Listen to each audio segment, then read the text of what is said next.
Okay, I think I'm ready for the last 4 painting techniques. We're going to do salt, saran wrap, waxing out, and splatter. Okay, so the salt is perfect if you're doing like a night scenery, let's say a landscape at dusk or something like that, and maybe you want the stars to be shining or something like that. You can also use it in different, times of the day, but I like to use it at nighttime. Okay, so I'm just grabbing black right here, and then I'm going to rinse my brush real quick. I'm going to grab just a little bit of blue. So we'll do like a really dark blue-ish black, okay? And what I want to do is just coat. This is salt. Make sure you do it on the right one. I'm just going to kind of coat that area with this color. That's a good dark bluish, isn't it? And I'm going to get as much on there as possible. You can wet your paper down first if you want and do like a wet wash, but I'm just going to apply it. Since my paintbrush is so wet to start with, I'm just going to apply it straight on like this. Okay, I'm just going to get as much pigment on there as I can. Okay, and then let it sit here for a second. That's pretty dark. Okay, and it's okay if you have some pools like that. That's fine. That's fine. It's just going to kind of do its thing. Okay, then I figured it'd be easier just to give you all a tiny little salt packet. And what I want you to do, don't just pour it on there. Do this. Put it in your hand first, okay?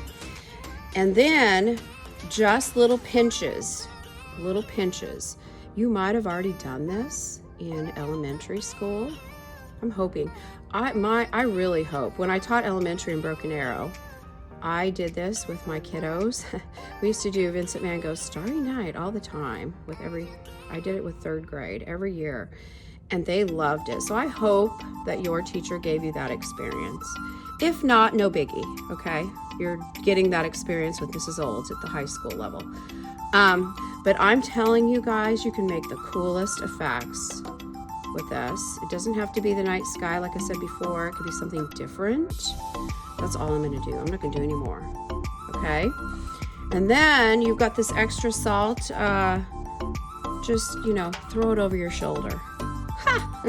Isn't there's some sort of, I know that throwing it over your shoulder in some cultures is supposed to be good luck. So I don't know. Maybe we'll have good luck. Throw it over your shoulder. Doesn't matter if it goes on the ground, right? Custodians will sweep it up after school. Okay, so we are going to let that do its magic. It's going to take about 10 minutes to do its magic. Look at that. It's not doing any magic yet, but I promise eventually, as it dries, it's going to be cool. Okay, the next one is wax out. So we are going to use crayons. We're going to use white crayons because crayons are made of what? Wax, right?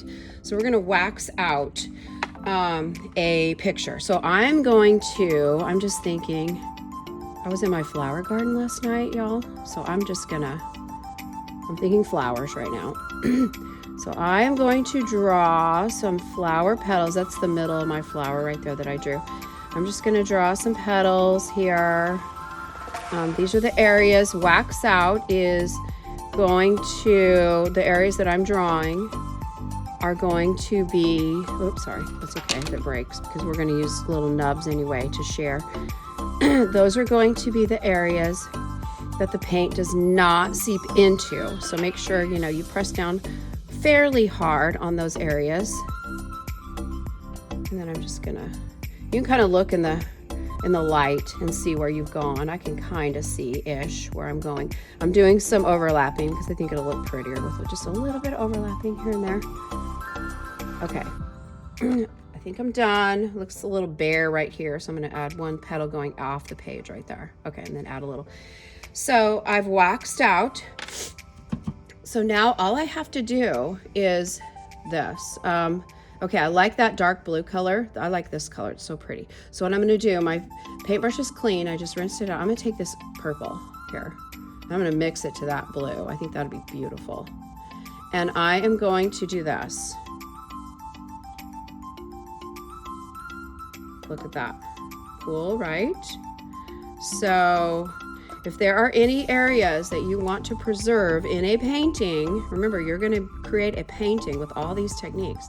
So if there's an area where you really want to preserve in your painting and give it this sort of effect, this is the technique for you, okay? Cool, right? I can even go back in, because nothing's going to happen. You could add more and more and more colors to this. Nothing's really going to happen to it. But that wax is going to protect that paper and not let any of the pigment in that area.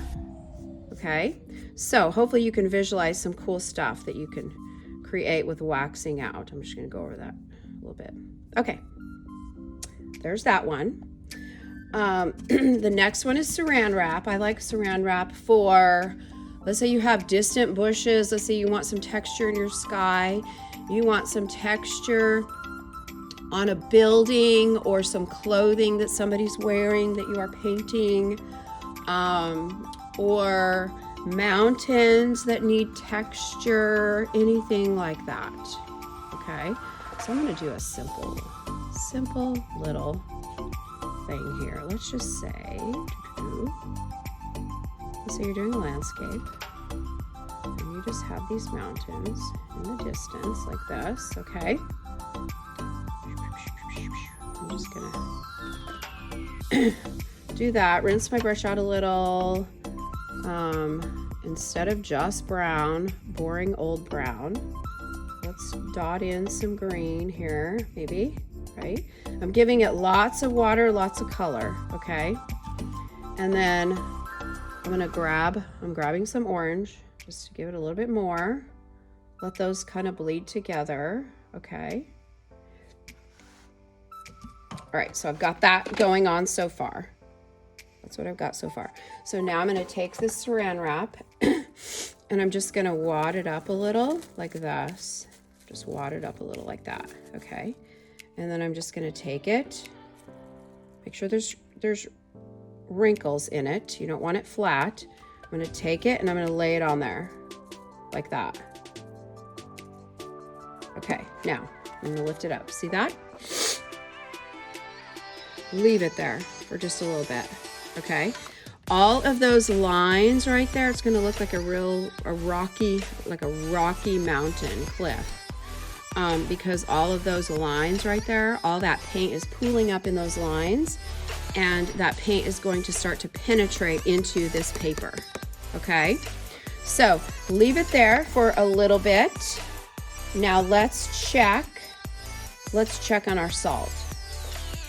See what's happening? Awesomeness is happening there. Isn't that cool? So it's starting, what happens is salt is starting to just push that water away. It's just starting to push that water away. And then that area that it was salted, it's not penetrating into the paper. It's staying white. Very cool, right? I love that technique. It's so pretty. Okay, then splatter is your last one. Please promise me you will not splatter your friends. Okay, don't splatter your friends today, please. Okay, so this technique, you're gonna use an old toothbrush. I know, gross, right? But they've been disinfected, I promise. So what you're going to do is dip it into a little bit of water. I'm just dipping that top half right there. Just dip that in the water. You don't need a lot, and then I'm just kind of, doing that to get some off. I'll just go ahead and do this blue. Don't do yellow. You won't be able to see the yellow, but do any of the other colors because they're dark. And I'm just getting enough on here to where I've got quite a bit, right? And then in order to splatter and not splatter your friends, you're gonna point down at the paper, okay? I could see doing like sandy beach with some waves coming in and splashing, or waves splashing against a rock, or waterfall and the big splash, and then you've got all this splatter going on. It's beautiful. Okay, so I'm just gonna point down at my paper. If you point like this, you're gonna get it all over John, Susie, and Mike, and they're gonna be mad at you, so don't do that. So splatter down this way. I'm just gonna take my thumb and I'm just gonna flick. Okay, see what's happening? Flicking like this.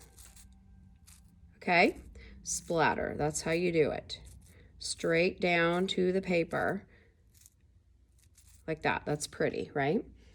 Could you, hopefully you can see something that you could do with that. You could even do like the whole background of your picture splattered if you wanted. That would be kind of neat. And then do all your middle ground and foreground.